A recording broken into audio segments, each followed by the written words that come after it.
Good evening, everyone. My name is Chris McGee, and I'm going to start out our presentation tonight with an admission of guilt. So, as any good 12-step program, my name is Chris McGee, and I'm a technoholic. So, with that admission of guilt, I come from a world in education where we have raising standards, where we have decrease in creativity, where we have a situation where we're finding it hard to find a place for technology to fit. So I ask the question, is it really just technology? You know, is it just technology that causes so many great things to happen in our world today? You know, the technology our kids have today is literally the worst they'll ever have in their lifetimes. As kids are using these crazy things called iPads and Google Glasses, these are the worst technologies that they will have in their life. Just to put that in perspective, this was the worst technology I ever had. Okay? Literally, this right here in my pocket was the worst technology I ever had. Okay? Seriously. Our technology is going to crazily change the world around us. So, when we think about technology and its role in our lives, we must consider that technology must be ubiquitous. It must be just like oxygen. It must be around us. It must be necessary, and most importantly, it must be completely invisible.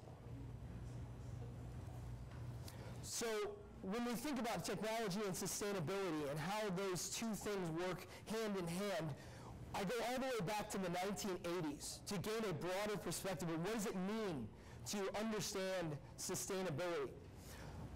The UN Commission, the Brundtland Commission, which defines technology as the ability to not only meet the needs of the present, but not only compromise without compromising the needs of the future. That's technology and sustainability's role. So in education, that causes us to think we must change. Students making posters and hanging in classrooms, like this one that I took out of a classroom that I was in recently, to a world where we're leveraging student learning through technology to ask the ungoogleable question. I've been saying ungoogleable all week long, so I don't screw that up. So, woo! All right. So we're going to look at technology through three lenses: social, economic, and environmental justice. So let's first think about social justice. Social justice is defined as a society where people feel not only physically safe, but also psychologically safe. And where does technology fit in that? Well, it's just technology that allows Mark Horvath to go out into the world to interview those who are marginalized and homeless and give them a voice. It's just technology that allows that to happen. It's just technology that created a movement called Kony 2012. Maybe you've heard of it.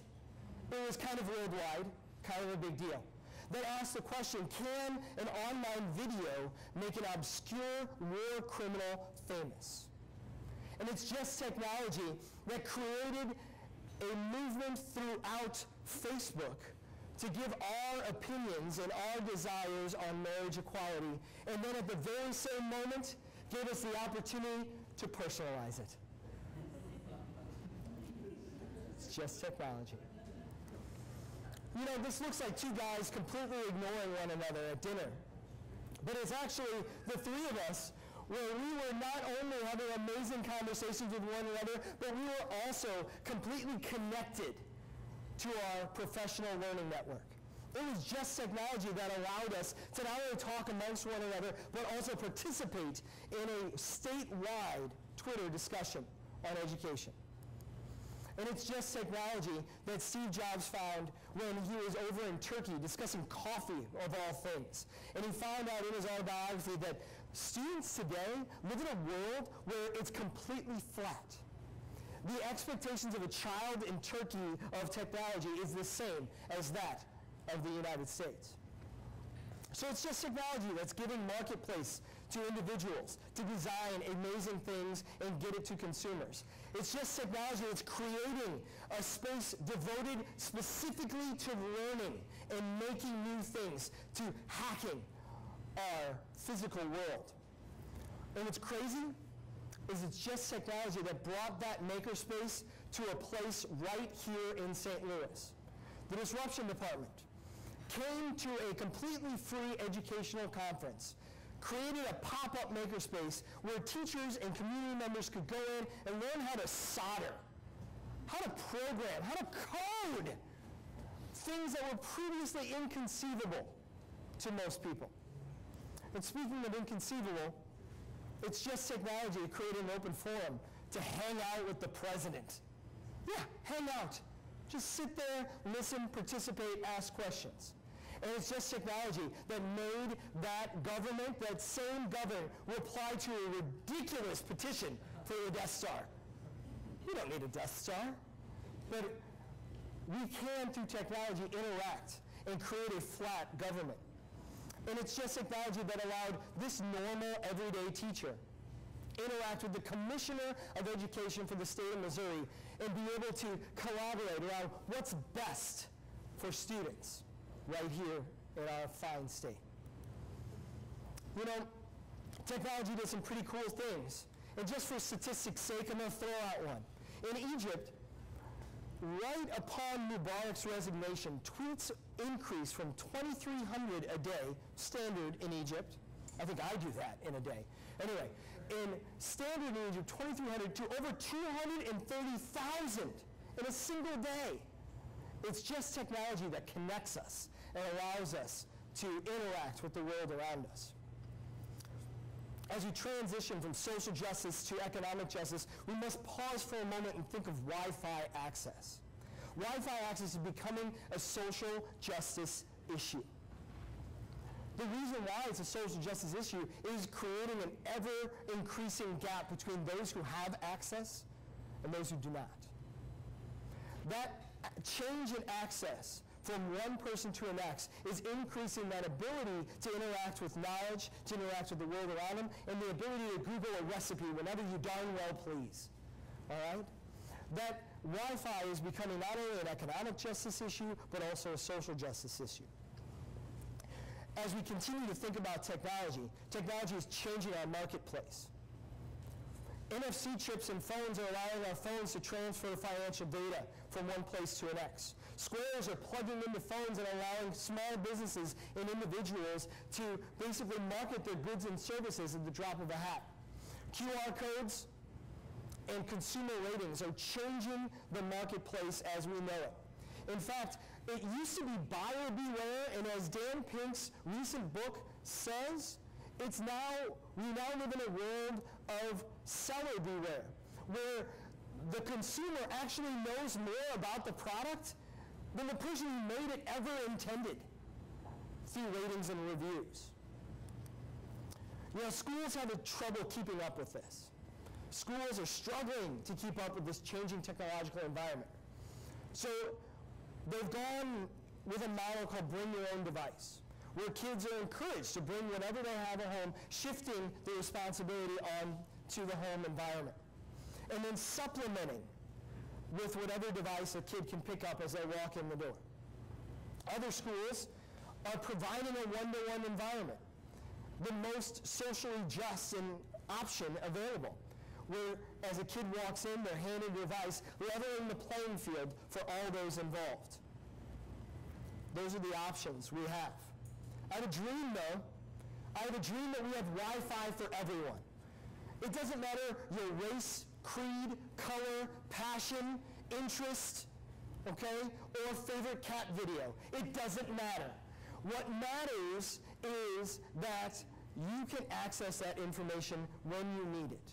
Wi-Fi for everyone. We must deprivatize Wi-Fi access.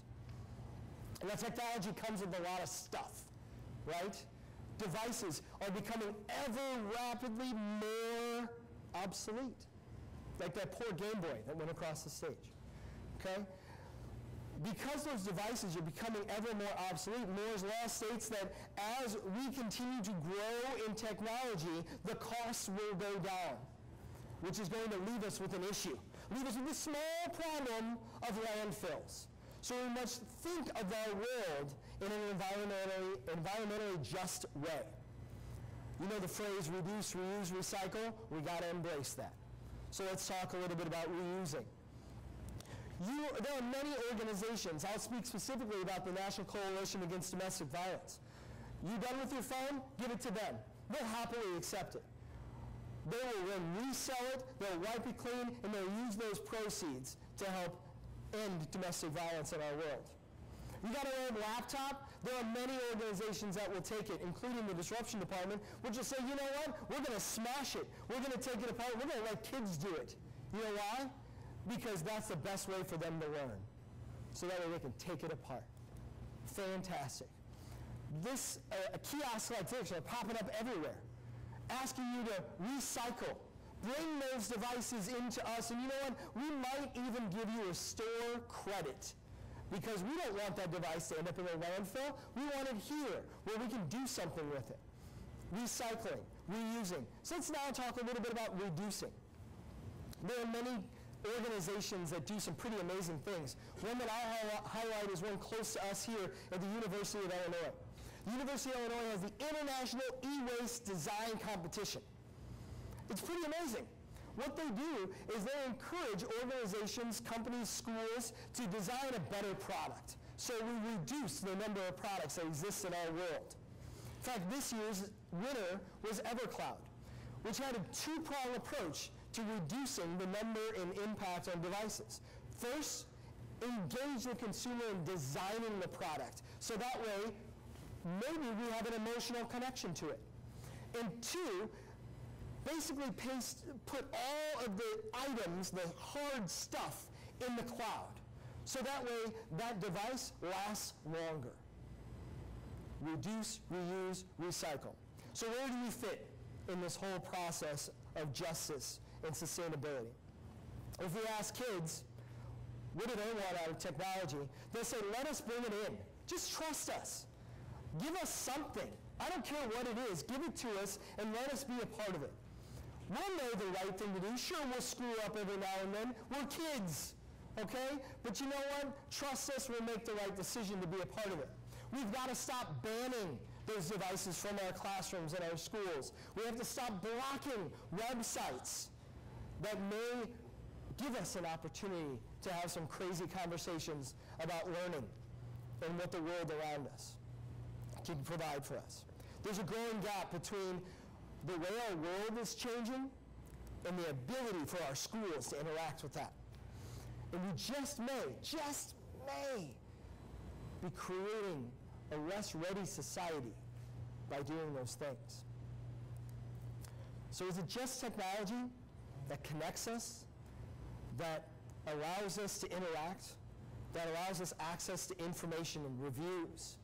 Is it just technology that allowed us to interact with the world around us, that creates a very wide gap between those that have and those that have not?